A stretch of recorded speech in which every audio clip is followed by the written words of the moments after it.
Europe 1 matin, Maxime Switek. Vue du net. Bonjour Patrice Thomas. Bonjour Maxime. Avec ce matin donc une histoire qui a beaucoup fait réagir sur internet depuis hier soir. C'est l'histoire d'une information classée secret défense, mais qui a été dévoilée par un fabricant de crêpes bretonnes. Alors le secret défense, c'est la visite prochaine du ministre de la Défense en Afghanistan pour le Nouvel An. Et le fabricant, c'est Paysans Bretons. Voilà, c'est ça. Alors de quoi s'agit-il ? Eh bien, la bourde, elle vient d'un communiqué de presse qui a été diffusé hier par cette marque Paysans Bretons. Ce communiqué annonce fièrement, avec tambour et trompette, que pour le Nouvel An, la marque va livrer 8000 crêpes pour 800 militaires français encore en Afghanistan. Jusque-là, a priori, il n'y a pas de secret défense.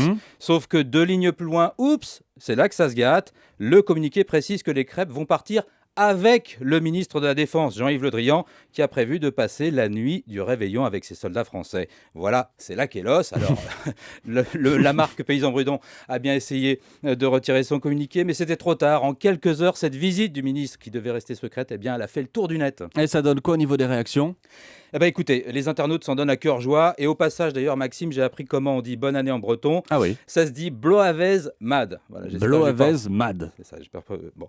Alors, revenons à nos On commentaires. espère aussi. Il y a pas mal de commentaires sur le mode sarcastique. Ça donne sur un compte Twitter. C'est vrai qu'ils ont des chapeaux ronds et de gros sabots chez Paysans Bretons. Vous avez aussi Oh la boulette. J'espère qu'ils protègent mieux leurs brevets dans cette société. Et puis, il y a pas mal d'internautes qui bloquent sur les chiffres. Et ça donne des questions existentielles du style 8000 crêpes pour 800 soldats. Vous ne trouvez pas que ça fait un peu beaucoup, 10 crêpes par soldat ? Bon, j'ai pas la réponse. Il y a évidemment plus sérieux dans un autre registre et ce commentaire, mettre des vies en danger pour un coup de pub, bravo, Paysans Bretons. Alors j'ai même trouvé une référence à la Bible. Oui, c'est l'auteur du blog OPEX 360 qui cite Jésus dans l'Évangile selon saint Matthieu.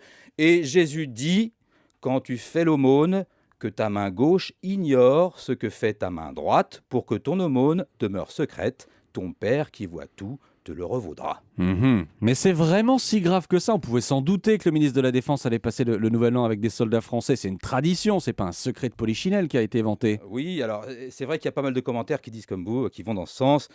Comme sur un blog où quelqu'un écrit, c'est pas un secret, tous les ans c'est la même chose. Et il y a cet ajout, l'année prochaine, je suis même prêt à parier que le ministre ira au Mali. Alors on apprend même que ce genre de visite de ministre, ça a un nom chez les militaires, ils appellent ça les fléaux. Alors pour terminer Maxime, je vais vous révéler un autre secret sur ce voyage en Afghanistan que j'ai trouvé sur Twitter. Alors je l'ai trouvé sur un blog, celui du journal Ouest France. L'auteur révèle que la chanteuse Nolwenn Leroy devait être du voyage à Kaboul, qu'elle devait chanter devant les soldats français, mais qu'elle a renoncé pour des raisons de sécurité, à moins que Maxime, ce secret-là, lui, ait été bien gardé. On vérifiera ça. Merci Patrice Thomas, c'était Vue du net sur Europe 1.